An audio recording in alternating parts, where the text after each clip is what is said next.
pouvoir acheter la maison et la revendre. Ça, c'est possible. Ouais. Super, merci Jacques. Bonjour à tous. Donc le thème du salon aujourd'hui, comme Jacques l'a bien résumé, donc on va parler de porte-à-porte, de prospection en immobilier. Comment est-ce qu'on fait pour se distinguer de la compétition? Comment est-ce qu'on fait si on est prospecteur, si on est courtier, comment est-ce qu'on fait pour avoir le mandat du client, que le client fasse affaire avec nous plutôt qu'avec la compétition? Je pense que c'est peut-être un sujet qui vous intéresse si vous faites de la prospection. Donc, comme on l'a mentionné aujourd'hui, c'est pas une présentation, on va discuter ensemble. Donc, vous pouvez allumer vos micros, vous pouvez allumer vos caméras et puis on va vous laisser un petit peu la parole pour comprendre un petit peu votre situation, les défis que vous rencontrez particulièrement en prospection et comment nous on peut vous aider justement à vous distinguer de la compétition. Alors, pour commencer, j'aimerais avoir à main levée, vous pouvez même me mettre moi dans le chat, mais qui dans cette salle fait de la prospection porte-à-porte? Qui fait ou qui en a déjà fait? Vous pouvez écrire moi dans le chat sinon. OK, on a. Okay. Pour des élections en politique, ça compte-tu? Oui. Est-ce que tu avais quelque chose avant? Mon élection. Dans l'élection. Ben, ça compte aussi. Super. Donc, ceux qui ont fait de la. Alors, ceux qui n'ont pas levé la main, est-ce que vous aimeriez faire la prospection? C'est quoi je dirais, l'objectif de votre visite aujourd'hui? Est-ce que c'est de la curiosité? Est-ce que. Je suis curieux, marquez-moi dans le chat ou prenez la parole si vous le souhaitez. Ceux qui n'ont pas levé la main, donc qui n'ont jamais fait de prospection, est-ce que c'est quelque chose que vous aimeriez faire ou est-ce que c'est par curiosité, vous aimeriez savoir quoi faire? Donc, si vous avez ma main, je vois Richard qui lève la main, c'est que tu aimerais faire ça, Richard, ce que je comprends, c'est ça? Oui, c'est ça. J'en ai pas fait encore, mais je commence un peu là. Super. Valérie qui a levé la main, donc je comprends que vous pouvez en faire aussi. J'ai Marie qui dit « jamais fait et manque de confiance pour le faire ». Très, très, très intéressant. On va en parler justement, ça. On va parler surtout des fois des problèmes qu'on a nous-mêmes dans notre tête avant d'aller taper la porte. Et je vais justement vous illustrer avec des exemples très concrets qui vont vous faire comprendre que des fois, les freins, c'est nous-mêmes qui nous les mettons et pas forcément notre prospect. D'ailleurs, je vais prendre la balle au bon parce que je trouve que c'est un très bon point que tu mets sur la table, Marie. Est-ce qu'il y a d'autres personnes qui sont concernées par ça, par le manque de confiance ou le syndrome de l'imposteur quand il va taper au porte-à-porte, juste pour savoir si on va un petit peu là-dedans pour commencer? Oui, on a Maggie qui lève la main, Richard qui lève la main, on a Denis qui lève la main. Qui c'est qu'il y a d'autres? Je n'ai pas vu tout le monde. Syndrome de l'imposteur ou peur d'y aller. Mélancon qui lève la main. OK, excellent. Super. Bon, ça, c'est important de le savoir. Je vais vous raconter une petite histoire qu'on a vécue il n'y a pas longtemps avec Jacques. On avait une maison à vendre qu'on avait beaucoup de difficultés à vendre. Énormément de difficultés à vendre. Donc, je ne sais pas s'il y en a qui ont eu déjà une maison à vendre et qui ont de la difficulté à vendre. Est-ce que c'est déjà arrivé? Personne? Ben moi, j'aurais été hyper content que quelqu'un vienne taper à ma porte et me faire une offre. On n'avait pas d'offre qui rentrait, donc la maison était en vente. Il n'y avait pas d'offre qui rentrait, donc vous baissez votre prix, vous cherchez des stratégies pour essayer de la vendre et il n'y a personne qui vous fait des offres. Par contre, quelqu'un serait venu taper à ma porte pour me faire une offre, ben, j'aurais été très heureux d'avoir une offre pour vendre cette maison. Donc, j'avais un problème, moi, en tant que vendeur. D'accord? J'avais l'intention de vendre quelque chose et je n'avais pas d'offre. Donc, j'aurais été très heureux que quelqu'un vienne me proposer une solution. Okay, donc, des fois, les problèmes, on se les met nous-mêmes dans notre tête à dire bah ouais, mais je ne vais pas faire une offre ou j'ai peur d'aller de l'avant. Mais des fois, vous avez une personne derrière qui rêverait de se défaire d'une situation. Okay? Si on prend le cas d'un avis de 60 jours, parce que si on fait de la prospection porte-à-porte, un avis de 60 jours peut être un cas que vous allez rencontrer. Bah souvent, vous allez tomber sur des personnes qui sont en position de détresse. On a des clients, mais je pense à une en particulier, qu'on a eu en cliente et qu'on a fait un achat-rachat avec, d'accord? Lorsque Jacques l'avait rencontré à l'époque pour faire le sauvetage immobilier, puis donc du coup l'aider à garder sa maison, Jacques lui avait posé la question, lui dire, mais qui c'est que tu as vu avant moi pour t'aider à sauver la maison? Puis il me disait, personne, il n'y a personne qui venait me faire des offres. Tous les gens qui venaient me voir, c'était pour acheter la maison à rabais. Ou il n'y avait personne qui venait me faire une offre. Je cherchais dans tous les sens comment je pouvais m'en sortir. Et quand Jacques est arrivé, il est arrivé comme un petit ange béni en lui proposant une solution que la cliente a acceptée. Un petit ange béni, j'aime ça beaucoup. J'adore. Bah, je pense que j'ai dû reprendre un de ces mots là, qui était arrivé comme un petit ange là, parce qu'elle l'avait dit aussi. Donc, donc souvent, ce que vient d'évoquer, j'ai oublié ton nom, je m'excuse, Marie. Donc, c'est souvent un cas qu'on rencontre beaucoup en prospection, surtout quand on débute, c'est qu'on se met des barrières de notre tête nous-mêmes en disant, ouais, mais je vais déranger les gens, ils vont me rejeter, ils vont me claquer la porte au nez, ils vont pas avoir envie de faire affaire avec moi. Mais ça, c'est des choses que vous répétez vous-même dans votre tête. Des fois, la cliente qui est derrière la porte rêverait que quelqu'un vienne lui secourir, la secourir, lui trouver une solution à son problème. Je suis curieux, qui a déjà eu du succès en prospection dans cette salle? Qui a closé des deals avec du porte-à-porte? Ah, on a une main levée, c'est Nicolas. Salut Nicolas. Nicolas, tu peux nous raconter ton histoire, donc comment ça s'est passé et puis qu'est-ce qui a fait que la personne a fait affaire avec toi? Je te dirais qu'il y a eu plusieurs. C'est arrivé à quelques reprises. Je me suis concentré beaucoup dans un secteur en particulier. J'avais envoyé déjà des lettres par la poste à deux reprises. Par la suite, ça n'avançait pas assez vite. Donc, je suis allé faire du porte-à-porte. Et tu vois, j'enseigne un demain, là, mais ça fait 2 ans et demi que j'étais allé le voir.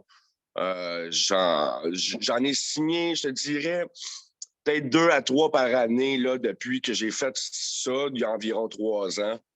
Fait que 3 ans, j'ai fait des lettres, un petit peu de porte-à-porte, puis ça rapporte fruit au fur et à mesure. C'est vraiment plus sur du long terme, mais ça a porté fruit pour moi qui a continué le développement de construction neuve. Là.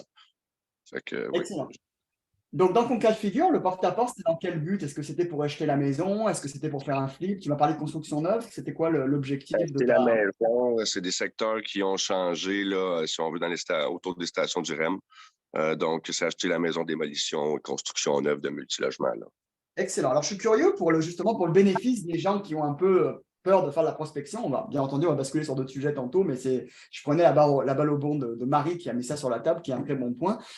Ton ressenti à toi en tant que prospecteur lorsque tu as fait la transaction avec la personne qui avait une maison à démolir et que tu as pu racheter, est-ce que tu réglais un problème chez elle? Est-ce qu'elle était contente de te vendre la maison ou est-ce que tu lui as tordu le bras dans le dos pour lui forcer à vendre la maison?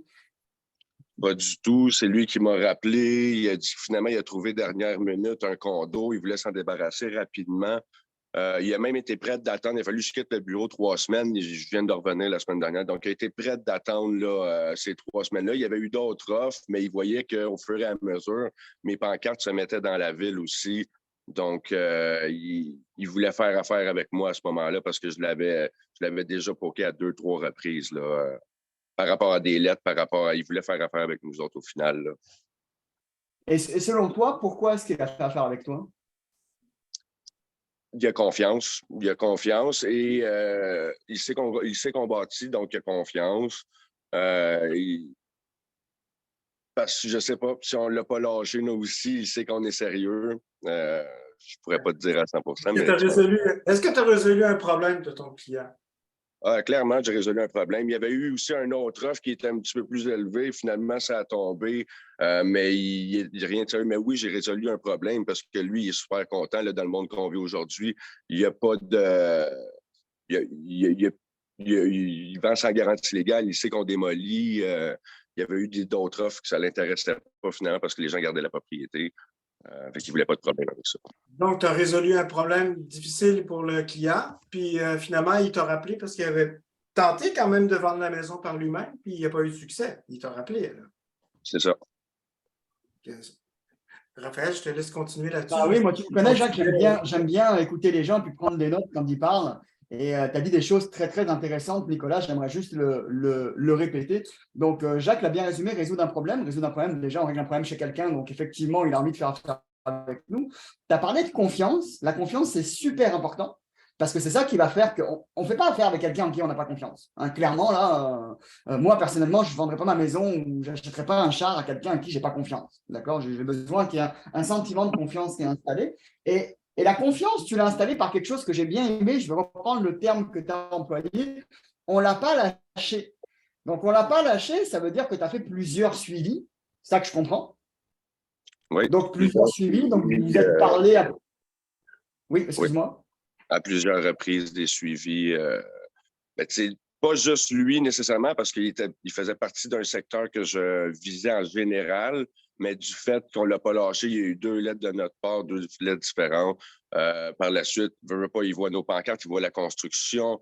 Et après ça, il nous appelle. On a continué à prendre contact ensemble par la suite pour l'avancement durant sa vente. Puis, tu sais, c'était pas poussé. Moi, je poussais pas non plus. Je disais, si vous avez votre prix, tu sais, vous avez votre prix ailleurs, là, moi, je peux vous donner tel montant. Puis, rappelez-moi, il n'a pas réussi à vendre. C'est arrivé d'un bon moment. Donc, il m'a rappelé. Exactement. Donc, parfait. Super, Nicolas. Merci pour ce beau partage. Donc, Nicolas a résolu un problème. Il a fait des suivis avec son prospect. Il ne l'a pas lâché. Donc, le fait de résoudre un problème, de suivre quelqu'un et d'inspirer confiance, en fait. Hein, Nicolas, je crois que tu es courtier immobilier, c'est ça? Non, constructeur, entrepreneur. Construction. Ok, excellent. Donc, le fait, bien résumé, hein, le fait de résoudre un problème et de faire des suivis, hein, vous avez déjà fait 80% du travail. Le reste, ensuite, ça va découler. La plupart des gens ne font pas ça.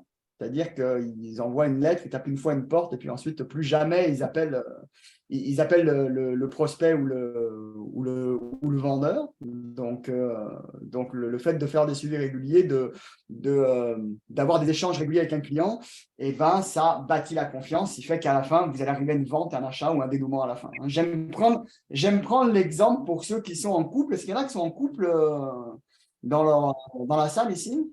Tout le monde est en couple. Bon, j'ai envie de vous poser la question qui va être peut-être un petit peu crue, comme je vais vous poser la question. Mais lorsque vous avez rencontré votre moitié, votre être cher, votre bien-aimé, comme on peut l'appeler aujourd'hui, est-ce que vous avez closé la première soirée ou est-ce qu'il s'est passé quelques rencontres, quelques suivis, quelques discussions avant d'arriver au closing, si on peut l'appeler ainsi, si on peut le traduire en termes de vente, hein? Qui c'est qui aimerait répondre à cette question?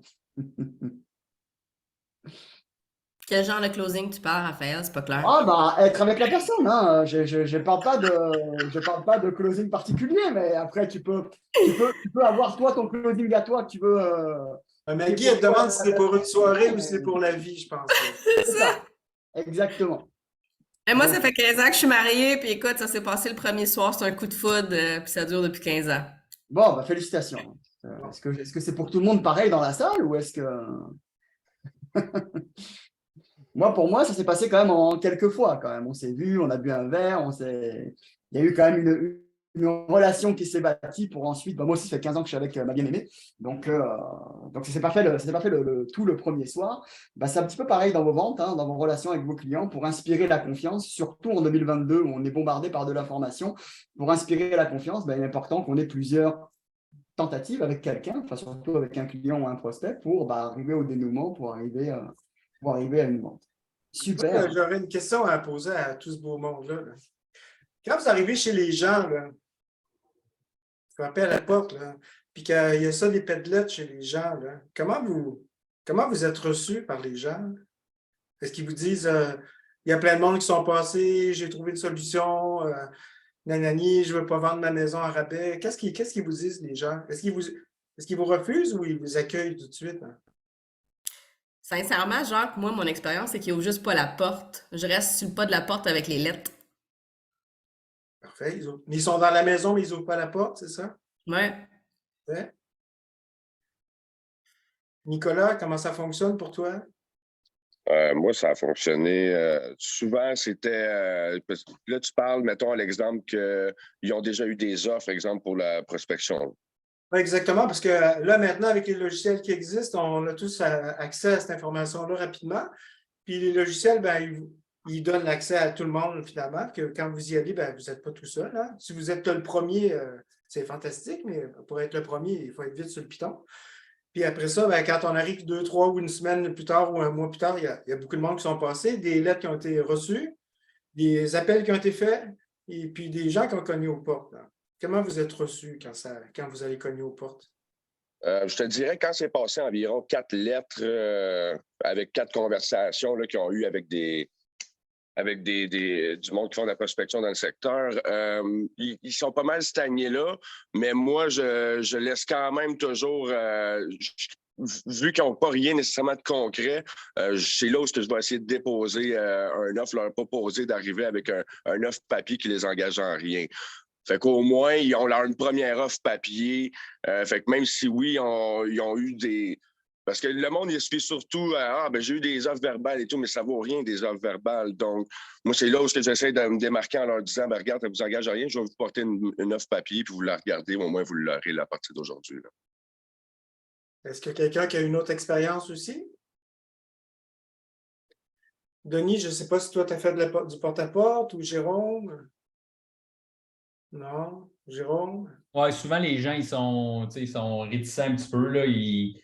C'est la première fois qu'ils te voient, mais ils en ont vu 5-6, puis ils te prennent un peu pour un requin, souvent. Exact. Moi, ce que j'ai vu qui marchait, c'est au moins quand ils daignent ouvrir la porte, c'est des fois de leur raconter une histoire en leur démontrant que tu es passé un peu, c'est pas nécessairement toujours le cas, là, mais moi, j'ai déjà utilisé une situation que j'avais connue d'un ami, puis j'y ai fait une petite histoire, puis c'est comme ça, finalement, que j'ai réussi à bâtir la confiance.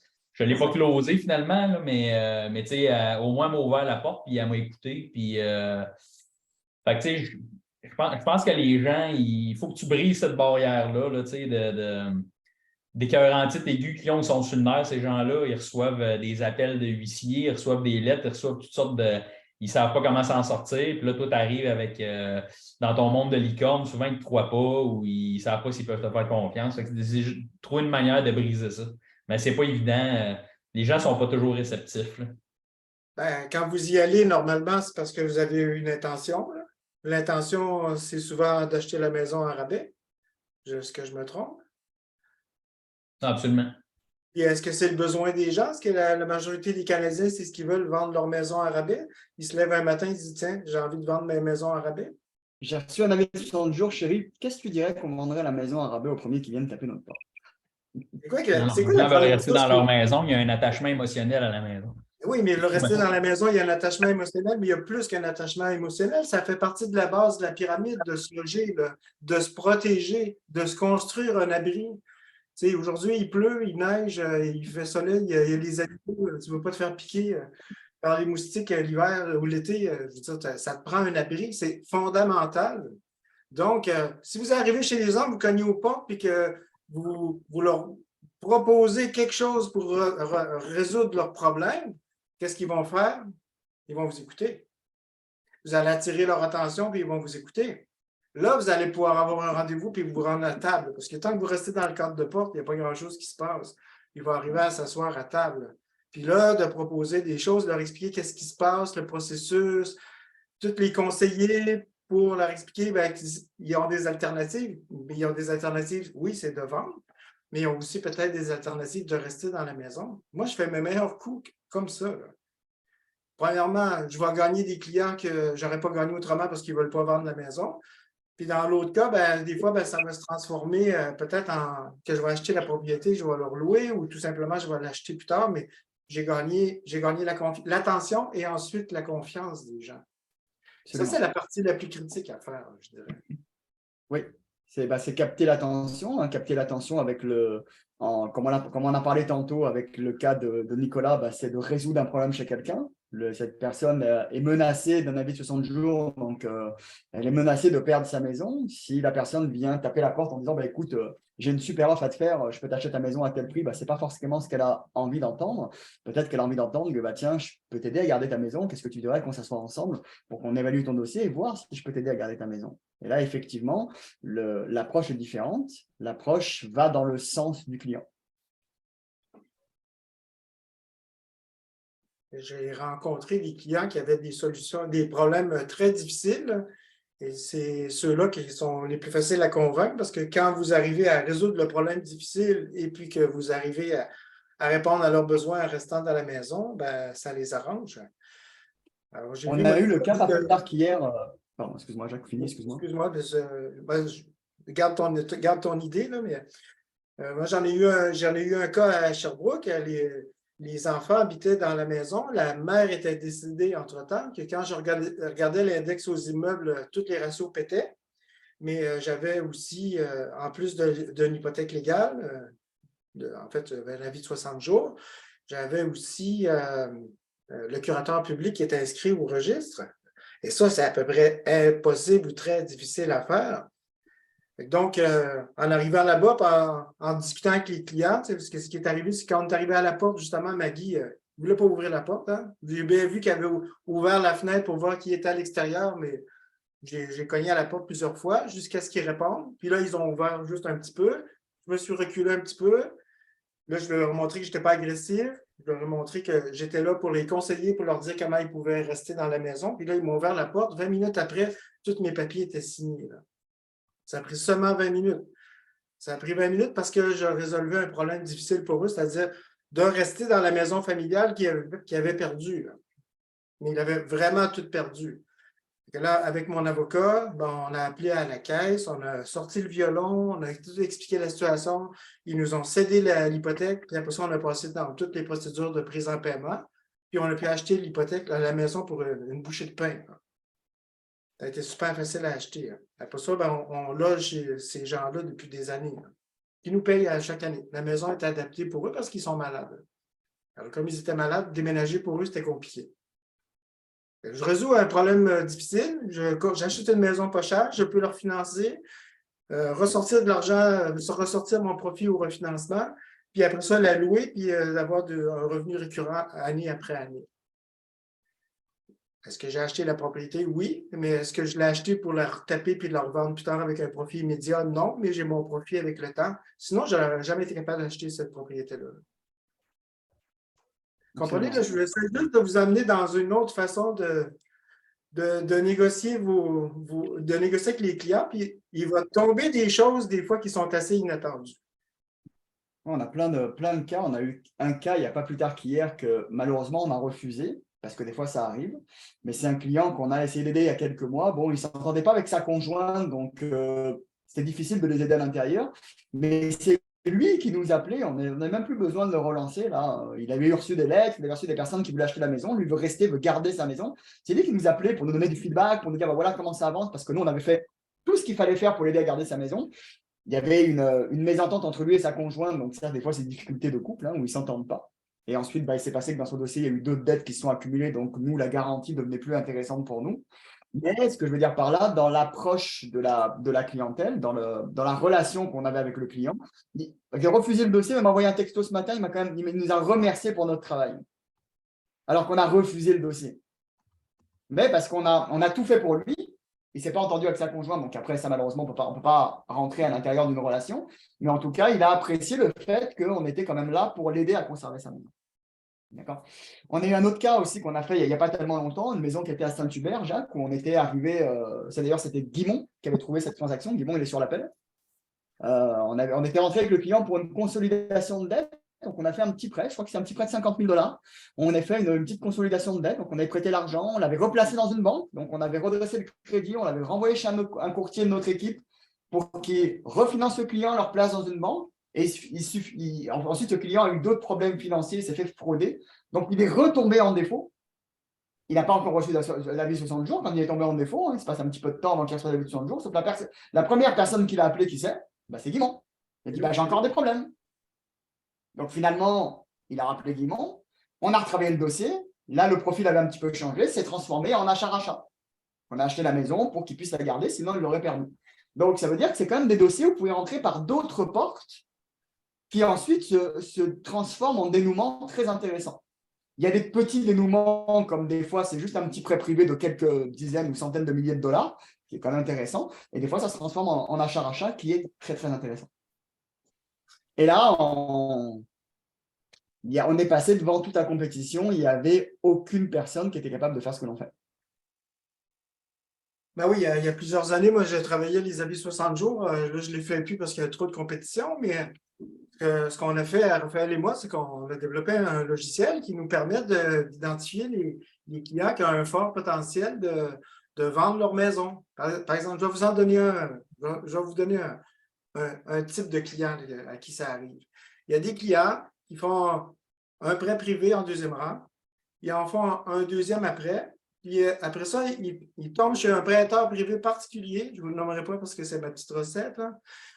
Ce prêteur particulier, quand c'est les clients ils vont refinancer là, 6 mois après, 80% des propriétaires ont vendu leur propriété et ils l'ont vendu à rabais. Donc, si vous êtes capable d'identifier ces clients-là et d'aller les rencontrer, vous allez faire de la prospection très efficace avec pas de compétition parce que personne ne les appelle. Vous n'allez aucunement trouver ces informations-là dans JLR ou dans mon prospecteur ou dans Nominist ou tous les autres produits qui existent sur le marché pour faire de la prospection traditionnelle finalement. Absolument. Donc, si vous regardez les informations autrement, vous allez vous trouver une stratégie, puis vous allez attaquer cette stratégie-là. Ce que j'adore aussi, c'est les hypothèques légales du gouvernement. J'adore ceux-là. Ceux-là, je les adore parce que ça vous permet d'acheter des propriétés vraiment encore plus à rabais comme ça. Ce qu'on fait, Est-ce que tu peux donner un exemple, hypothèque de gouvernement? Peut-être que pour certains, c'est peut-être un petit peu nébuleux. Je sais que c'est quelque chose que c'est pas tout le monde qui regarde les hypothèques de gouvernement. Et puis souvent, le commun des mortels prospecteurs débutants ne comprend pas exactement ce que c'est. Est-ce que tu pourrais expliquer un petit peu rapidement et pourquoi c'est intéressant pour un prospecteur d'aller prospecter des hypothèques du gouvernement? Ben, je vais vous donner juste un exemple de ce qui a pu se passer au début de l'été. Alors, il y a un prospecteur qui m'a appelé, il voulait faire une transaction. Il avait trouvé un bon deal, il avait payé la maison 180 quelques mille dollars. Là. Et puis, sur cette propriété-là, ben, il y avait une hypothèque de la caisse, il y avait un préavis d'exercice de la caisse, puis il y avait une hypothèque légale du gouvernement, c'est-à-dire des impôts pas payés par le client. Quand ça s'est ramassé, quand la transaction s'est ramassée chez le notaire, ben, il manquait d'argent pour faire la transaction. Donc, le prospecteur qui avait trouvé une aubaine, ben, tout à coup, ben, ce n'était plus une aubaine parce qu'il fallait qu'il achète plus cher pour acheter la propriété ou pas du tout l'acheter. Pas l'acheter, ça donne un gros zéro. Alors, quand il m'a consulté, ben, on a regardé la situation, je lui ai assigné un avocat. On a refait les procédures, on a appelé la banque, on a subrogé le prêt, on a refait une prise en paiement, puis on a éliminé la dette du gouvernement, on a pris la maison en paiement, puis là, il a pu la racheter comme ça.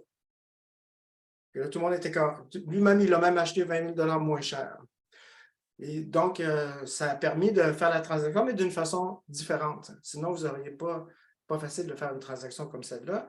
Mais c'est les plus intéressants parce qu'il n'y a pas de compétition du tout. Tout le monde qui sont passés par là, ils sont tous partis parce qu'il n'y avait pas de. Il n'y avait pas de vie, il n'y avait pas rien d'intéressant pour personne. Donc, légal, c'est très négligé par les prospecteurs et pourtant, il y a des grosses aubaines là-dedans. Je crois qu'on a. Nicolas, tu avais une question, tu voulais intervenir?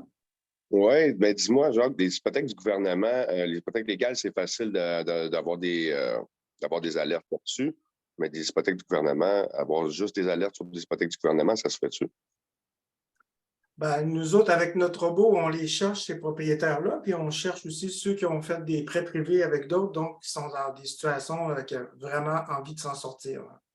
Moi, dans ces cas-là, je souhaite acheter la propriété. Donc, j'essaie de cibler les gens chez qui je vais cogner aux portes pour que quand j'arrive là-bas, il n'y ait pas de compétition. Là. Dès que la vie 60 jours est publiée, il y a déjà beaucoup de compétition. Moi, j'essaie de me placer avant que le mal s'installe vraiment dans un processus que les gens ils veulent refinancer ou sortir d'une situation avant que l'enclume tombe sur leur tête. Là. Vous comprenez? J'ai de la misère à comprendre l'hypothèque du gouvernement, où est-ce qu'on peut la... Ben, vous la trouvez dans le registre foncier. Hein? Mais nous autres, on a fait un robot pour aller scanner le registre foncier, le registre des entreprises, puis comme ça, on va détecter ces cas-là, puis là, on les appelle, tout simplement. Mais là, il n'y a pas d'avis forcément de 60 jours dessus. Là. Il n'y en a même pas. Il n'y en a même pas d'habitude. Même. Ça, c'est des choses qui sont pas mal négligées. Là. On dit que c'est des petits montants ou les gens, mais c'est important ces petits montants-là parce que dès qu'on a une hypothèque légale, on ne peut pas se financer à la banque. Là. Donc, les clients ils ont un problème difficile. C'est de ne pas pouvoir se financer à la banque. Et là, il ne leur reste pas beaucoup de solutions.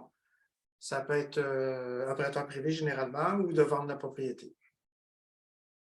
Peut-être un petit peu moins d'urgence que ceux qui ont la vie 60 jours, mais une fois qu'on a bien expliqué la situation, de toute façon, vous allez être les seuls à passer. Une fois que la situation est bien expliquée, ben, il y a presque tout le temps de conversion. Pour revenir à ce qu'on disait tantôt, Jacques, justement, parce qu'on parle de porte-à-porte, d'avoir le mandat, hein, c'est ça qui nous intéresse en tant que prospecteur. Là, du coup, dans ce cas de figure-là, ce qui a inspiré confiance au client, ce qui a fait qu'il a fait affaire avec toi, c'était quoi selon toi? Ben, d'arriver, de lui expliquer qu'on qu'on a trouvé où on a trouvé le problème. Mhm. Puis comment il va le résoudre, le problème? Comment il va se remettre dans une situation qui va se débarrasser va payer le gouvernement, parce que sinon, il n'y a pas de moyen de le payer. Puis là, ben, c'est un cercle vicieux après. C'est inscrit dans le bureau de crédit. Le crédit, le crédit se détériore, puis ça coûte de plus en plus cher. Et il n'y a pas vraiment de solution, sinon qu'un refinancement. Donc, Voilà. qui lui a plu, c'est que ben, tu connaissais un petit peu sa situation et puis que tu étais capable aussi de le prendre en charge, c'est-à-dire de le prendre en charge comme un petit bébé, là, par la main pour lui faire respecter tout le processus jusqu'à ce qu'il arrive à son dénouement de se sortir de cette situation. Est-ce qu'on peut le résumer ainsi? Ben, on peut résumer ici, mais je dirais que tous les clients, il faut que vous les preniez en main. À partir du moment que vous allez les prendre en charge, que vous allez expliquer toutes les étapes, vous allez les référer aux bonnes personnes dans votre réseau. Là. Ils vont vous suivre, ils vont vous accompagner, ils vont vous faire confiance. Surtout quand vous leur annoncez qu'est-ce qui va se passer dans le futur et que ça arrive. Là, Absolument.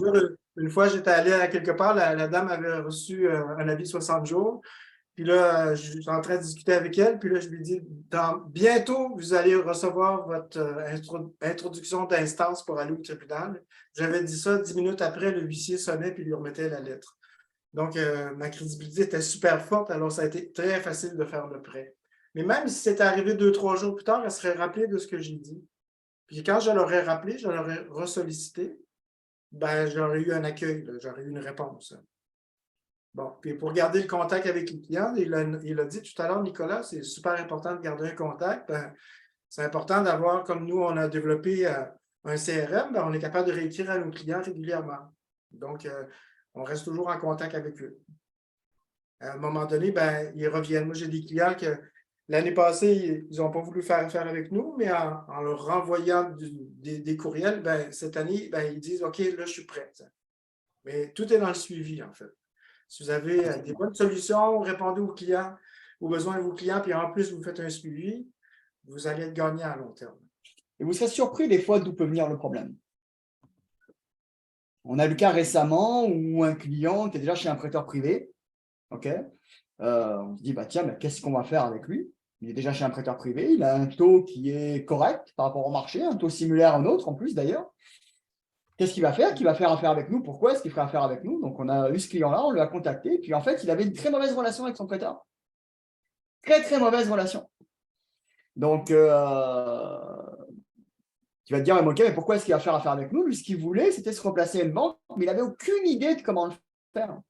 Et son prêteur n'était pas capable de lui offrir cette solution-là. Enfin, nous, on lui a dit, on peut faire la même chose, sauf qu'on va pouvoir t'aider à redresser ton crédit, t'accompagner pour te ramener chez un courtier de notre équipe qui va justement te qualifier, te replacer dans une banque. Et là, ça répondait à son problème parce qu'il était il était avec un prêteur avec un prêt de premier rang, ça doit être à peu près à 12%, qu'il était en train de renouveler. Je crois que c'était la deuxième ou la troisième fois qu'il renouvelait son prêt avec le prêteur. Donc, ça faisait quand même un petit moment qu'il était avec le prêteur avec des hauts taux d'intérêt. Donc, ce qu'il a apprécié de notre approche, le problème qu'on a résolu chez lui, c'est qu'en fait, on l'a pris en charge, on l'accompagne pour qu'il se refinance dans une banque. Okay, donc, la particularité à chaque fois de la prospection, c'est toujours de résoudre un problème chez votre client et puis de l'accompagner, de le prendre en charge pour qu'il arrive à son dénouement. Je vous dirais même que c'est important quand vous arrivez chez votre client d'avoir un coffre à outils. Là. Pas juste si vous arrivez en disant la seule chose que je peux faire ou ce que je veux faire, c'est acheter une propriété, ben, oui, ça peut fonctionner, mais si ça ne fonctionne pas, si vous avez d'autres outils avec votre client, ben, vous allez être capable de faire une vente que vous n'auriez pas fait autrement. Absolument. Super. Pour ceux qui n'étaient pas là au tout début, je vais quand même refaire ma petite annonce. Hein. On va faire une formation cette fin de semaine. C'est samedi. C'est de 9h à midi. C'est à l'Université Sherbrooke, au campus de Longueuil. Hein. C'est à Longueuil, à l'Université Sherbrooke à Longueuil. Donc, ça va être 3 heures de formation. On va avoir du fun. On va pratiquer le porte-à-porte. On va s'exercer. On va voir qu'est-ce qu'il faut dire, qu'est-ce qu'il faut faire, c'est quoi le comportement à avoir, c'est quoi l'approche qu'on doit avoir pour donner envie aux clients de faire affaire avec nous et pas faire affaire avec la compétition. Donc, c'est samedi. Jacques a dû mettre le lien dans le chat. Donc, ceux qui sont intéressés, il reste encore quelques places. On a limité les places à 15 personnes parce que ça va être très interactif. Donc, on va vraiment pratiquer pendant ces 3 heures. Le but, c'est de vous donner tous les outils pour que vous ayez du succès en prospection porte-à-porte. Est-ce qu'il y a un cadeau qui était donné en supplément? Là? Oui, très bon point, très très bon point, Jacques. J'ai oublié de le mentionner. Il y a un cadeau, un cadeau d'une valeur de 750 $ qui est offert. On va vous donner des leads à aller contacter, des leads sans compétition qui sont issus de nos bases de données. Donc, ce n'est pas des leads qu'on a pris quelque part où il y a toute la planète qui va les prospecter. C'est des leads qu'on génère nous-mêmes avec notre outil Willy. Donc, on va vous montrer ce que c'est. On va vous apprendre à comment les approcher et comment justement avoir le mandat. Donc ça, ce sera offert également à tous ceux qui participent à la formation. On va vous donner quelques leads pour que vous puissiez mettre en application ce que vous avez appris durant cette formation. Super. Est-ce qu'on a des questions par rapport à ce qu'on a vu? Est-ce qu'il y a quelqu'un qui aimerait prendre la parole ou peut-être nous mettre en avant, mettre sur la table, je dirais, une problématique que vous vivez en prospection? Profitez-en, il nous reste encore une bonne vingtaine de minutes à peu près. On a Richard, je crois qu'elle est là. Richard, tu voulais nous… Oui, tu vois, moi, j'ai un lead que j'ai trouvé par les ventes pour les taxes, qui est un ancien client à moi. J'ai déjà un contact personnel avec lui, là. Puis un lien de confiance qui a été établi dans le passé. La question que j'ai, c'est dans le fond, j'ai entendu qu'il y a un petit mot tantôt qui était magique là, dans mon esprit, qui était sauvetage immobilier. Comme lui, je sais qu'il y a 2 duplex, là, que il y a au-dessus de 10 000 $ de taxes pas payées, ou pas loin de 10 000. Fait que l'approche, là, quand on est à la porte, là, moi, ça va être au téléphone parce qu'on se connaît déjà, mais comment qu'on… La première approche, c'est quoi vous faites? Alors, rappelle, c'est quoi son problème selon toi? Qu'est-ce que tu as identifié comme problème?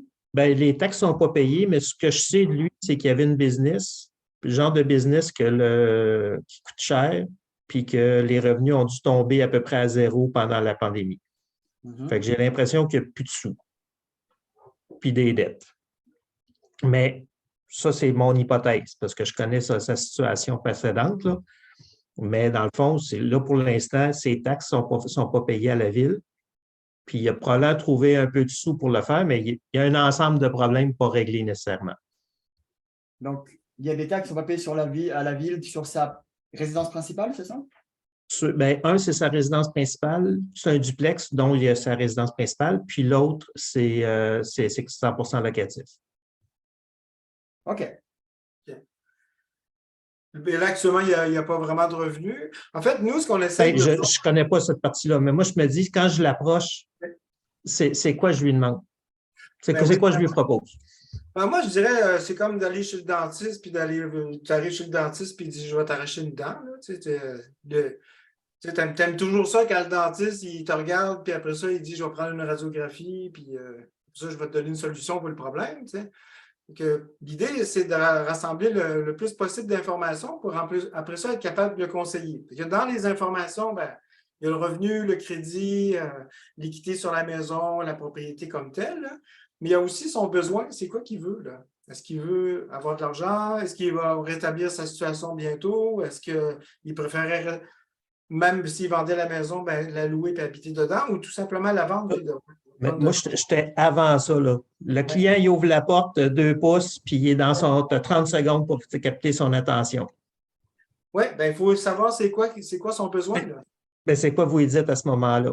Alors, c'est un bon point, Richard, que tu emmènes parce que je veux juste un petit peu clarifier tout ça. Ça veut dire que ce que dit Jacques, c'est qu'il dit que tu dois connaître son problème avant d'aller frapper la porte.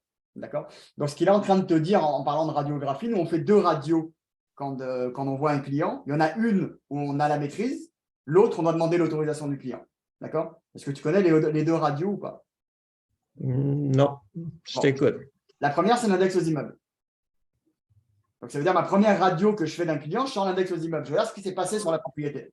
Est-ce qu'il y a une habitude de jour? Est-ce qu'il y a un défaut de taxe? C'est quoi le montant? C'est depuis quand? Déjà, ça me donne beaucoup d'informations sur le client. C'est beaucoup d'informations sur sa situation. Est-ce que les 2 bâtisses sont concernées? Est-ce que la vie est sur une des 2 bâtisses? C'est quoi sa situation concrète? D'accord? La deuxième radio, c'est le bureau de crédit. Le bureau de crédit, on ne peut pas le sortir si on n'a pas l'autorisation du client. D'accord? Donc ça va le sortir dans un second temps. Mais déjà, la première radio qu'on peut faire pour se donner un petit peu une idée de la problématique du client, c'est l'index aux immeubles. Okay? L'index aux immeubles, ça va me donner déjà une idée de son problème. Donc maintenant, si tu en connais un petit peu plus sur sa situation, que tu sais qu'il a par exemple perdu son job ou parce que tu dis que tu as une certaine relation, moi, je me servirais de cette relation. Je me servirais de cette relation pour le but d'ouvrir une conversation. Hein, la difficulté, c'est quand on fait du porte-à-porte, et c'est du porte-à-porte à froid, hein, c'est-à-dire que le client ne nous connaît pas, ben, on doit connaître vraiment son défi et puis la solution qu'on peut lui apporter pour capter son attention, pour l'accrocher. Dans ton cas de figure à toi, je comprends qu'il a une hypothèque légale du gouvernement, c'est ça que tu as dit sur une de ces bâtisses? Non, juste pour les taxes. Okay. Pour les taxes de la ville. Sur les 2 immeubles, il y a juste 7 000. C'est quelqu'un qui avait des dizaines de milliers de dollars dans ses comptes à l'époque. Fait que s'il y a quelque chose qui a mal viré. À quel niveau tu le connais? Est-ce que c'est une connaissance comme ça ou est-ce que c'est quelqu'un que tu pourras appeler, que tu as une bonne relation avec? J'étais son comptable. Je connais ses états financiers. Tu connais super bien, alors, c'était son comptable. Ben, super bien. Je connais la couleur de ses bobettes, mais je ne connais pas l'individu. mieux que n'importe qui. Donc, petite question pour toi avant de livrer des éléments de réponse, mais selon toi, si on règle son problème de taxes en retard, c'est quoi la solution que ça va emmener chez lui? Qu'est-ce qu'il va pouvoir faire si on a payé ses taxes? Ben, c'était vraiment, moi, la suite, je pense que, de toute façon, je vais demander de l'aide à ce moment-là si je suis capable d'entrouvrir la porte. Mais c'est pour entrouvrir la porte, le 30 secondes. Fait que là, ce que je comprends, tu dis, ben, on s'arrange pour avoir le maximum d'informations à la base. Ouais. Une fois qu'on a le maximum d'informations qu'on est capable de trouver qui est public, on y va. Puis là, si je comprends bien, je ne passe pas par 4 chemins. Écoute, j'ai vu que tu as de la misère avec tes taxes de la ville, que ta maison a été mise à l'encan au début du mois. Puis, je voulais voir avec toi comment ça va. Puis, est-ce que tu as encore besoin d'aide pour pouvoir sauver tes immeubles? En fait, ce qu'il va falloir que tu fasses, c'est que tu me vendes la transformation. Il faut que tu me vendes le dénouement. Il faut que tu me mettes un moment dans la bouche pour que j'ouvre la porte. Je sais que tu as tel problème. Qu'est-ce que tu dirais si on pouvait régler ce problème-là, t'aider à garder ta maison et blabla, ou la refinancer ou blablabla. Qu'est-ce que tu dirais si on pouvait baisser tes paiements? Qu'est-ce que tu dirais si je pouvais t'aider à garder ta maison? Est-ce qu'on prendra 5 minutes pour que je t'explique? On va regarder un petit peu ta situation, t'expliquer un petit peu dans le détail, et puis comme ça, on regarde, tu vois. Faut que tu me vendes la transformation. Ça ne veut pas dire qu'on va y arriver à 100%, mais avant d'y arriver, c'est comme si tu vas chez le dentiste, tu as super mal, comme Jacques a pris l'exemple, tu fais mal aux dents, le dentiste te dit, bah ok, on va regarder si je peux t'aider. Mais pour que je puisse t'aider, il faut que je te fasse une radio. Mais tu vas avoir envie de lui faire confiance parce qu'il est là pour t'aider. D'accord?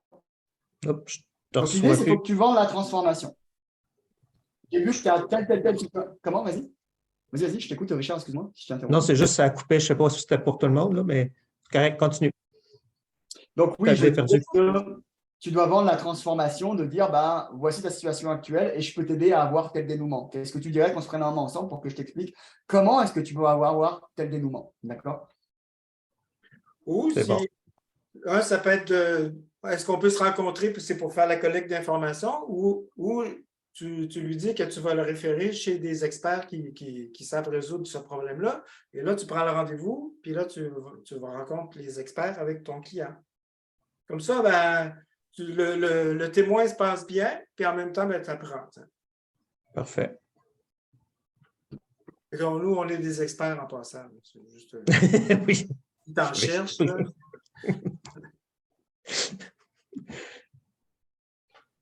Donc, le but, c'est d'attirer l'attention, de dire qu'on va régler un problème, puis après ça, d'avoir des rendez-vous pour résoudre le problème.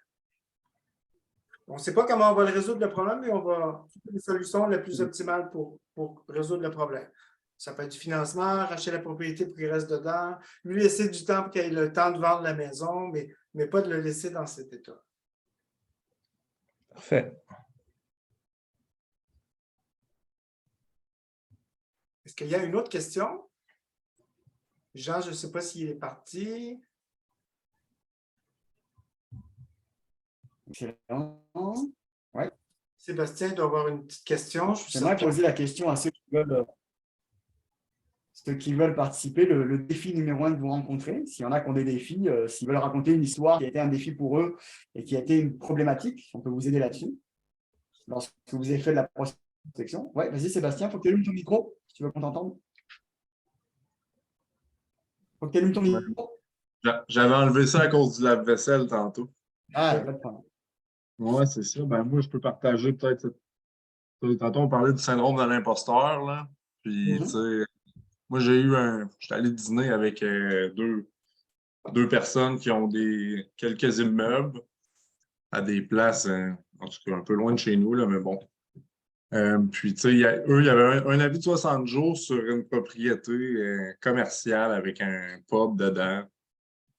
Puis, en fait, j'ai même pas été capable de leur dire que j'étais au courant, tu sais, parce que je les ai approchés avec... c'était un lead qui provenait de Marketplace, tu sais, qui pouvait être intéressant, mais c'était pas ça qui était en préavis, c'était une maison qui loue. Puis là, tu sais, je leur ai parlé là, que je faisais de la prospection hors marché, puis que je travaillais les avis de 60 jours en essayant qu'ils me le disent eux-mêmes, mais j'ai comme été hésitant à ce moment-là, tu sais, de leur dire ça parce que, tu sais, ben, dans le fond, j'avais pas de... Tu sais, le ratio est de 75 %, mais tu sais, d'après moi, c'est situé, je ne sais pas exactement comment ça peut valoir non plus, tu sais, fait que je manquais de connaissances, en fait, là. Ouais, fait que c'est ça, tu sais, mais on a jasé. Mets-nous un petit peu en contexte. C'était quoi ton approche? Est-ce que vous étiez assis à table? Est-ce que tu avais cogné chez eux? Est-ce que c'était un téléphone? Comment est-ce que tu as fait ça? Juste pour comprendre. Ben, moi, en fait, c'est ça, c'est une maison que j'ai vu que j'étais intéressé peut-être d'acheter, qui est à vendre, là, qu'ils ont mis à vendre avec un courtier, puis ils ont mis eux-mêmes l'annonce sur Marketplace, fait que je les avais contactés comme ça parce que je pensais que je ne savais pas en fait encore qu'il y avait un courtier. Puis là, en discutant avec eux au téléphone, ils m'ont dit qu'il y avait plusieurs immeubles puis qu'ils voulaient s'en débarrasser. Ben, pas s'en débarrasser, mais s'en départir sur une dizaine d'années. Puis, fait que, moi, j'ai trouvé intéressant d'aller. Quand ils m'ont offert de les rencontrer, j'avais le temps, fait que j'ai dit oui. Puis là, ben, l'autre chose qu'ils voudraient se départir en premier, ils m'en ont parlé au téléphone. Fait que moi, je suis allé voir au registre, puis il y a eu un avis de 60 jours dessus. Mais tu sais, c'est un pub avec un restaurant qui est, mettons, à 80 km de Québec. T'sais. Fait que c'est pas une grosse population. Il y a un logement en haut, puis là, bon, il y aurait possibilité de faire d'autres logements. Fait que là, c'est un dossier assez complexe. Puis bon, fait que là, j'ai comme pas osé leur dire que je savais que j'avais l'information qui était en défaut de paiement. J'essayais que ça vienne comme de leur côté. Mais est-ce que quand on fait la prospection, on fait une forme de vente, hein, on s'entend, c'est de la vente. Ouais. On n'appelle pas la vente, mais moi j'adore ça, la vente. Est-ce que tu connais l'arme numéro 1 d'un bon vendeur? Est-ce que tu sais laquelle c'est? Une seule. Je pourrais pas te dire. La meilleure, je sais. La question? Ouais. C'est quoi qu'il veut le client? C'est quoi? Dans un monde idéal, c'est quoi que tu veux? C'est quoi qu'il veut? Est-ce que tu lui as posé cette question? C'est quoi qu'il veut faire? Ben, lui, il voulait vendre l'immeuble. Il veut vendre l'immeuble. OK, excellent. Vendre son immeuble. Parfait. Donc, toi, tu allais le voir, tu avais une rencontre c'est quoi l'objectif de la rencontre? Pourquoi vous êtes vus? Bon, on s'était vu pour... il m'avait pas parlé du prix, puis il m'a offert rapidement qu'on se rencontre pour en parler. Ouais, excellent. Fait que, tu sais, le but, c'était de peut-être lui faire un offre. C'est sûr, ça aurait été ça, mais là, tu sais, moi, parce qu'eux, ils passaient par Québec. Donc, ils sont arrêtés de me voir avant que j'aille voir l'immeuble en question. C'est ça. Puis là, je suis comme dans un moment qu'il faut que j'évalue comment ça vaut ou que je trouve quelqu'un d'intéressant à l'acheter. Parce que, et que là, quand tu les as rencontrés, tu le savais déjà qu'il y avait des problèmes. Là. Oui. Tu le savais déjà. Là, maintenant, il faut que tu lui poses des questions pour qu'il te fasse dire c'est quoi ses besoins, puis tu orientes les questions pour que tu aies la réponse que tu veux. Comme j'ai un avis de 60 jours, puis je suis pressé de la vendre. OK? Là, tu peux commencer à négocier parce que là, il va commencer à te donner de l'information qui va te permettre de négocier. Alors, s'il veut juste vendre dans 10 ans, ben, il n'est pas motivé, ce client-là. Ce n'est pas un client pour toi. Tu veux acheter à rabais. Si le client n'est pas motivé, ce n'est pas intéressant. Il faut que tu connaisses sa motivation. Ah, mais là, j'ai un avis de 60 jours, puis là, il faut que je la vende rapidement. Là, tu vas être capable de commencer à lui demander c'est quoi ton meilleur prix? Moi, je peux te l'acheter cash. Moi, je peux te l'acheter cash, je peux te l'acheter la semaine prochaine. Quel prix tu me fais? Moi, je l'achète cash. Là. Il n'y aura pas de problème, ça va aller rapidement. Là, il va commencer à te donner des prix.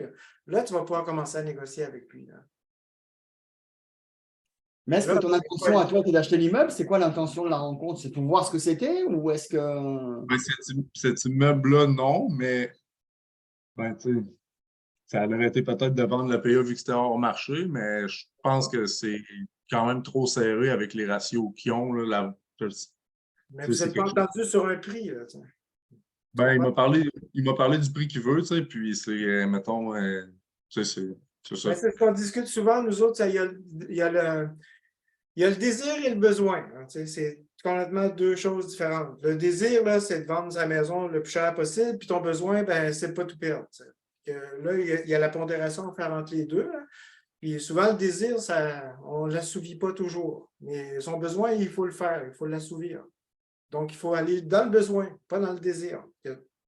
Moi, je pourrais dire que ma maison est à vendre, là, puis s'il y a quelqu'un qui veut me l'offrir 3 millions, je la vends, mais c'est pas réaliste, ça ne vaut pas ça. Là.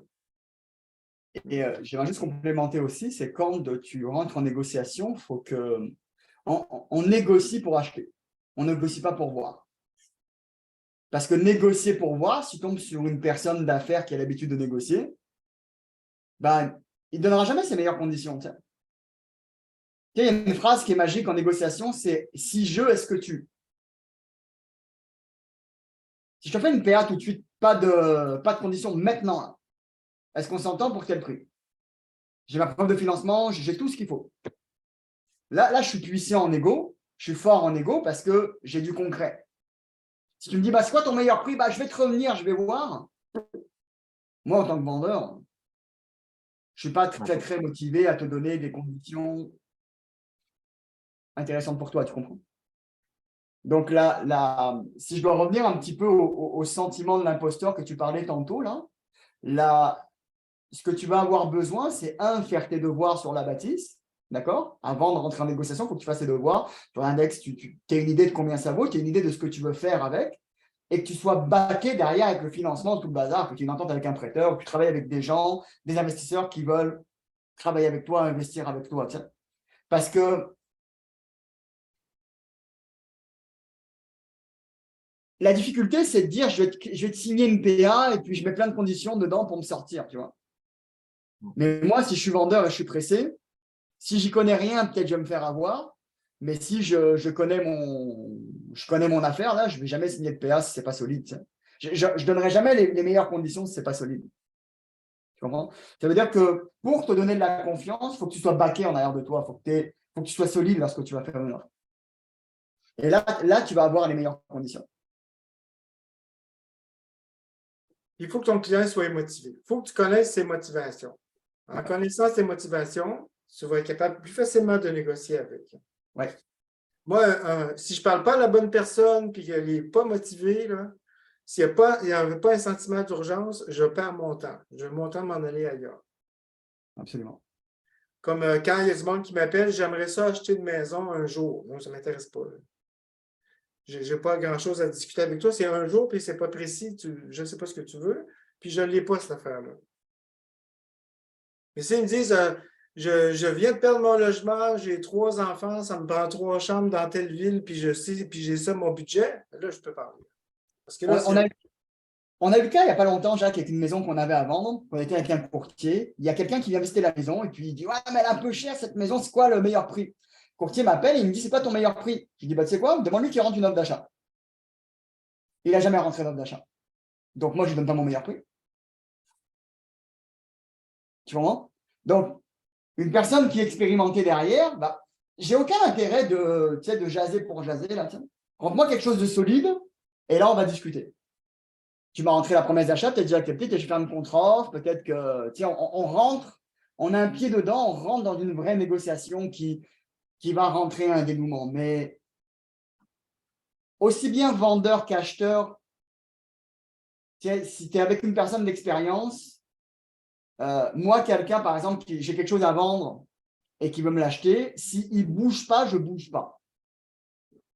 Ça veut dire, si tu ne me fais pas une offre solide, là, bah, je n'ai aucun intérêt de baisser mon prix. On discute pour discuter, tu comprends? Donc, c'est très important, on revient pour que Il a quand même baissé son prix sur l'autre maison, par exemple, sans que je lui demande. Fait que c'est ça. Mais c'est ça, Mais l'approche, je suis d'accord. il voulait vendre, il avait des motivations, mais en même temps, tu n'as pas démontré ta détermination à acheter non plus, mais à tes conditions. T'sais. Exact. Ouais. Que là, il ne peut pas avoir un mariage. Là, Absolument. Pas bien le mariage qui se fasse, il faut que toutes les parties, ça réponde à leurs besoins. Là. Le tien et celui du vendeur. Moi, quand j'achète une propriété, je veux l'acheter à rabais, que ça me génère du cash flow, pas 50 pièces de cash flow par mois, je veux que ça me génère 3, 4, 5, 600 pièces de cash flow. Et puis, je veux m'assurer que je n'aurai pas de problème avec mon client. C'est ça que je veux. Quand ça répond à ces critères-là, mais à mes conditions, il peut se passer un deal, sinon, il n'y en a pas. T'sais. Alors, si les gens ils veulent commencer à me négocier le prix et que ça coûte le même prix qu'à la banque, c'est pas moi. Moi, je ne pourrais pas faire cette transaction-là. Absolument. C'est moi qui ai l'argent, c'est moi qui décide. C'est important, ça. Puis quand vous êtes prospecteur, ce n'est pas parce que tu n'as pas l'argent dans tes poches, dans ton réseau, il y a l'argent, alors c'est toi le boss. C'est toi qui dois demander aux gens de faire quelque chose pour que toi, tu fasses quelque chose, et non pas l'inverse. Parce que là, tu n'es pas en position de négociation. Tu n'es pas en position de maîtrise de l'entretien. C'est l'autre qui a la maîtrise de l'entretien, c'est lui qui va t'emmener où il veut. Mais toi, tu veux l'amener dans son besoin, ce qui fait mal, pour lui dire, je vais résoudre ton problème. Et si je résous ton problème, je suis prêt à te payer ta maison de tel prix, par exemple. C'est la base. Il reste encore quelques minutes, Jacques. On va bientôt arriver à l'heure et puis pour respecter le temps de tout le monde. Je répète une dernière fois qu'on a un événement samedi pour ceux qui ne l'ont pas vu. On va pratiquer le porte-à-porte, on va pratiquer l'approche, quoi dire, quoi faire, comment est-ce qu'on va donner envie aux gens de faire affaire avec nous. Donc, c'est à l'Université Sherbrooke, au campus de Longueuil. Donc, c'est à Longueuil. Le lien est dans le chat. Et on vous fait un cadeau également d'une valeur de $750. C'est qu'on va vous donner aussi des leads pour que vous puissiez pratiquer ce que l'on va enseigner, ce que vous allez apprendre samedi. Voilà. Il nous reste encore quelques minutes. Est-ce qu'on a une dernière question, une dernière suggestion, une dernière intervention? Quelqu'un aimerait poser une question que quelqu'un aimerait poser? Est-ce qu'on a une dernière question avant de conclure ici? Oui, est-ce qu'il y a un endroit où on peut aller pour voir le processus exact judiciaire, si on veut dire, là, de OK, j'ai mon avis 60 jours. Après ça, c'est quoi la prochaine étape? C'est quoi la prochaine? Tantôt, tu as parlé d'une lettre, Jacques, qu'elle allait la recevoir. Y a-t-il quelque part un processus clairement établi pour qu'on ait justement cette crédibilité-là quand on se présente? Ah, c'est une bonne question, ça. Je pense que j'ai déjà vu un petit document, mais il n'y a peut-être pas tout dedans, mais il y a un petit pamphlet chez mon prospecteur qui s'offre. Il y a le processus. Ça explique en tout cas les avis 60 jours, comment ça fonctionne. Mais je ne pense pas vraiment avoir vu ce document-là, non. Est-ce que dans les, il me semble, Jacques, dans les vidéos gratuites qu'on a sur le Carrefour, là, les petits webinaires qu'on donne gratuits, là, dans les 70 vidéos qu'il y a, je crois qu'il y en a une dedans où tu expliques ça, non? C'est possible? Écoute, il y en a beaucoup, donc moi, je ne m'en souviens pas non plus, mais il me semble qu'il y en a une à l'intérieur. Donc, peut-être mettre le lien aux gens pour qu'ils s'inscrivent au moins aux formations gratuites. Vous pouvez fouiller à l'intérieur, il y en a plein. Il me semble qu'il y en a une à l'intérieur qui explique un petit peu le processus, comment est-ce que ça fonctionne. Donc, le lien, Jacques va peut-être vous mettre le lien dans le chat. Inscrivez-vous, c'est gratuit. Vous aurez accès à plein de vidéos de formation qui vont vous permettre nous, c'est vraiment spécialisé dans la vie 60 jours et le sauvetage immobilier. Donc, il me semble qu'il y en a une à l'intérieur qui explique le processus. Rapidement, ça peut t'aider, Jérôme. Là, le processus, c'est le suivant. C'est que le client arrive en défaut.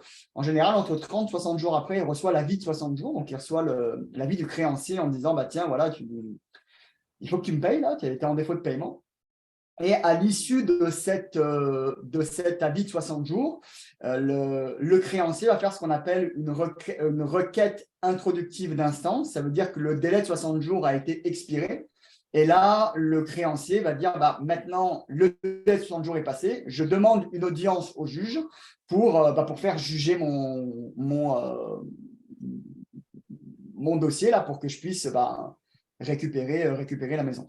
Donc, en général, quand ce courrier-là arrive, bah, le client attend la date de l'audience, hein, qui peut arriver rapidement, hein, qui peut arriver 15 jours, 3 semaines, comme qui peut arriver dans plusieurs mois.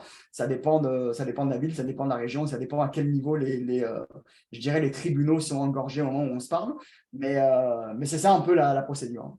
C'est que j'ai un défaut de paiement, 30-60 jours après, je reçois le créancier qui me met en avis de 60 jours.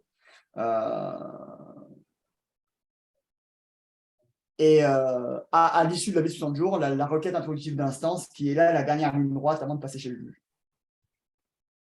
Est-ce que j'ai répondu? Après ça, j'imagine que c'est la vente sous contrôle de justice, puis reprise de finances, etc. Oui, il y a deux types d'avis. Il y a les prises en paiement puis vente du contrôle de justice. Donc, quand le client reçoit ça, une fois que c'est notifié, le compteur il commence à partir. Il y a 60 jours. Au bout des 60 jours, puis pendant toute la période de 60 jours, le client il peut faire un délaissement volontaire. D'ailleurs, c'est ce qui est souvent inscrit dans le document de préavis d'exercice. On lui demande de délaisser l'immeuble. Alors, le client peut délaisser l'immeuble volontairement, donc le créancier devient propriétaire. Si c'est une prise en paiement, ben, il prend la maison en paiement. Si c'est une vente sous contrôle de justice, ben, la maison va être mise en vente et quand elle va être vendue, le créancier va être payé. Et s'il reste de l'argent, le vendeur va recevoir de l'argent. Donc, moi, ce n'est pas mes types de préavis d'exercice préférés, là, ceux qui sont ventes sous contrôle de justice. Moi, ce qui m'intéresse surtout, c'est prise en paiement. Et à la suite du délai, ben là, c'est là qu'on demande à notre avocat d'introduire la demande du préavis, maintenant de l'introduire au tribunal. Alors, on fait une requête d'introduction, on demande au tribunal de nous écouter, et là, il y a encore un délai qui est très long qui peut se passer. Là. Ça peut être très court, ça peut être très long. Moi, j'en ai un cas là, qui dure depuis 2019. Là. On a un cas litigieux, là, puis il n'est pas encore réglé, mon cas. Donc, ça peut être très long. Des fois, ça prend quelques mois. Là, avec le COVID, là, on a tout allongé les délais. Et puis, s'il y a quelqu'un qui est bon quirulant, quelqu'un qui est très bon, là, il va vous faire reporter les choses au fur et à mesure. Puis, à un moment donné, il va peut-être payer sa dette, puis il va remettre ça à zéro, il va remettre tout le processus qui va se réinitialiser puis recommencer. Donc, quand il y a la demande introductive d'instance, ça veut dire que là, on a demandé au tribunal d'être entendu. Et là, il y a encore un délai. Ce n'est pas parce qu'on est rendu à ce moment-là que c'est fini, mais on s'approche de la fin. Et puis, à la fin, ben là, il y a vraiment le délaissement forcé qu'on appelle. Là, c'est un juge qui va forcer le délaissement. Et à partir du moment que ça s'est enregistré, le propriétaire a perdu sa maison. Donc, si vous voulez acheter la maison à ce moment-là, il faut négocier avec la banque. Et négocier avec la banque, ben là, c'est une autre histoire. Là. C'est compliqué. C'est rare qu'on arrive à le faire, d'ailleurs. Les bons moments, là, c'est avant le préavis d'exercice. C'est ça qui est le plus difficile, c'est de les trouver. Puis après ça, ben, quand le préavis est commencé, vous avez 60 jours de battement, mais plus vous arrivez à la fin de 60 jours, plus les gens ils sont stressés. Mais là, c'est le temps de leur éduquer. C'est quoi le processus? Qu'est-ce qui s'est passé? Puis, qu'est-ce qui va arriver dans les prochains jours? Mais ce n'est pas parce qu'ils reçoivent la demande introductive d'instance que le logiciel est tombé. Ce n'est pas vrai. Là. Mais il s'approche. On approche du précipice. Merci. Super. Super, merci Jacques pour ce dernier témoignage. On va rester là pour aujourd'hui. Il est 13h04, on a dépassé un petit peu le temps. Donc, merci à tous pour votre participation. Un dernier rappel pour samedi. J'ai oublié de mentionner, ceux qui viennent samedi, on pourrait, si ceux qui le souhaitent, hein, après la formation, aller dîner tous ensemble, histoire de prolonger un petit peu la conversation et se connaître un petit peu plus. Ceux qui le souhaitent, c'est possible. Donc, voilà, c'est ceux qui veulent nous joindre samedi de 9h à midi à l'université de Charbon à Longueuil.